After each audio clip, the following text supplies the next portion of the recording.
speaking from my heart. Lahat ng sasabihin ko ngayon ay galing sa puso ko. Today, I will take accountability for everything. Nagkamali ako, and I want to say sorry for everything that I have done. It all started last June of 2024. I was in a very dark place. I was lonely. And I was getting attention from Anthony. The kind of attention that I needed. When I sensed that there was this brewing attraction between Anthony and I, nadala ako sa emotions ko. And I knew that was wrong. I came clean right away. I told my ex everything. And I admitted things to him. And then we broke up. It wasn't easy. It was very hard for me, too. I announced the breakup. The reason why I became so emotional during the interview, because I was holding back a truth. Yun yung totoo.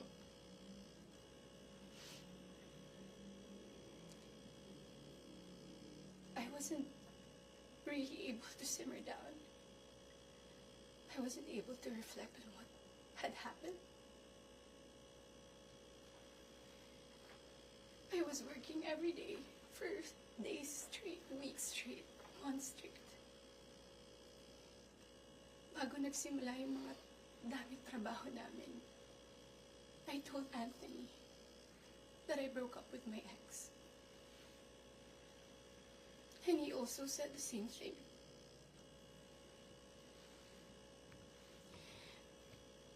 Mind you, I was in a very lonely place. I was so lonely. And I was so vulnerable at that time.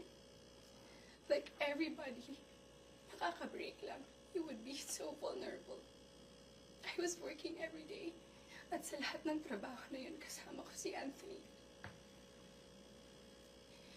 Aaminin ko, sa araw-araw ng pagtatrabaho namin, nahulog din yung loob ko. He would be very sweet to me. He would be such a gentleman to me.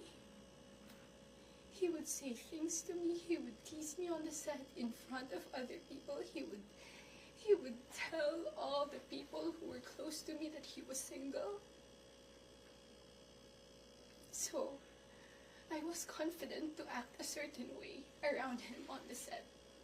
Because in the eyes of the people there, we were both single.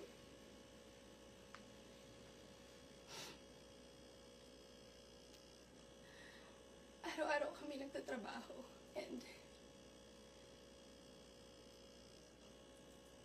September came. We went to Italy for our shoot sa teleserye namin na Incognito. And doon nag-start na naging deep yung pagkakilala namin sa isa't isa. I really fell. Nung pauwi na kami ng Italy, it was my birthday. And we were stuck at the airport. The whole day. He would say things to me that are sweet. He would say promises. We would tell promises to each other. And then nung pauwi na ng Italy, I felt so happy that I had to post something on my IG story just to appreciate him during that day. And then pagka-uwi ko, I think that the next 2 days, I saw a post or reposts ni Jam on TikTok. Nakita ko lahat yun. And at that time, yung time frame na yun, nasa screenshots din na nangamusta ako. I said, kamusta si Jam? Nangumusta ako kay Jam, it wasn't because dahil alam ko na sila pa. Dahil alam ko na she was going through something and Anthony had to take care of her. But at that time, nagtatrabaho pa rin kami and he would still be the same way to me. I would ask him. God knows I asked him. Nagkabalikan ba kayo? He said no. Do you still love her? He said no. He would say things na ako yung gusto niya and all. I really asked him so many times. And then the first wave of bashing on TikTok. Masakit yun para sa akin. I asked him, when are you gonna release a statement na wala na kayo? When? Because in the eyes of the public, you are taken. But I know that you're not. And you would be very sweet to me. When are you gonna release a statement? He would tell me he was waiting for the right moment. I didn't want to be pushy. I didn't want to aggravate things. So I waited and kept quiet because it wasn't my story to tell anyway. I kept quiet. October passed. We were working still every day. And then Halloween. It was the very first night we went out na medyo sweet kami sa isa't isa. The next day, Cham posted on her Instagram story. There were no names mentioned. There were no names, but people were insinuating that it was Anthony and I. So the waves of bashing came again. I asked him again, when are you gonna release a statement? God knows how many times I begged for a statement. I begged him to fix this because I was so tired of getting bashed. He said, wait, he's waiting for the right moment. I waited. I still kept quiet. I really wanted to speak up, but it wasn't my story and I would look really pathetic. Days went by. The press con of Incognito happened. He released a statement. To me, it was too late because at that time, I was slowly distancing myself from him romantically. The infatuation and the attraction died. But thank you for the statement. I thought everything was in the clear. I thought everything was gonna be okay. Ilang days nung lumipas. The screenshots. When I read it, it was 10 p.m. on a Tuesday night. When I read it, I was gutted. I was shocked. I'm truly, truly embarrassed. Dahil nakita ng tao lahat yun without my consent. Against my will. I read the screenshots over and over and over again. Ang pinaka-na-shock ako dun, I read it. It was the perfect narrative.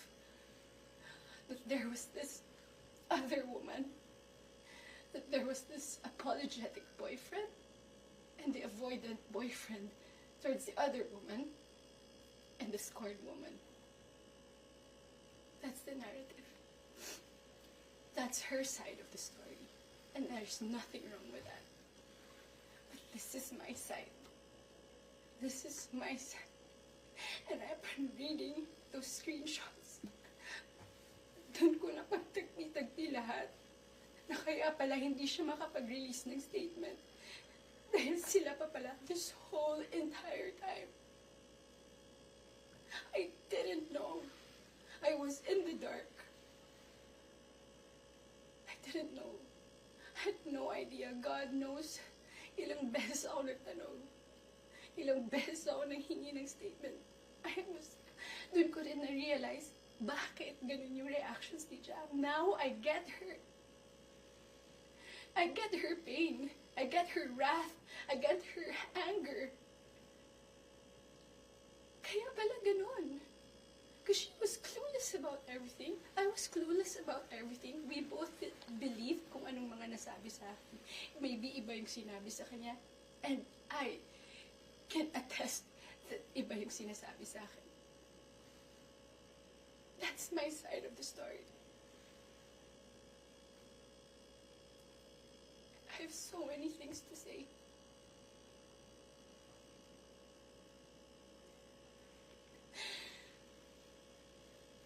Hindi ka ako makapaniwala. Papahiya pala ako ganito sa buhay ko. So to the public, I am sorry that you got to see that very intimate side of me.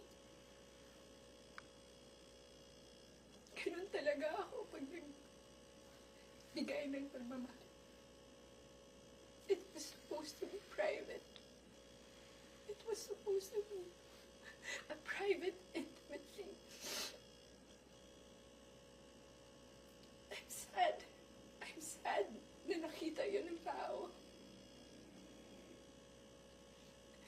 And yes, I don't want to play the victim here. Nagkamali din talaga ako. And I want to say sorry to those people I have hurt. I reached out to Jam last November. I did not get a reply. I think that was last November. Because I wanted to know what's up. So, I'm sorry. Most especially, I'm very sorry. I'm truly sorry to those people who supported me for 10 years. Alam nila lahat na ginapang ko yung career ko. Mapunta lang sa kung saan ko gusto. Ginawa ko lahat. Pinaghirapan ko lahat sa tulong nila. Nagagawa ko yung mga gusto. I don't know where I'm gonna go. I don't know saan ako papunta. Yung dignidad ko, hindi ko na mahanap. Whenever I go out, whenever I walk, I feel like I'm a naked woman walking. Hindi ko alam anong gagawin ko. I'm so embarrassed. And I'm sorry that you get to see that.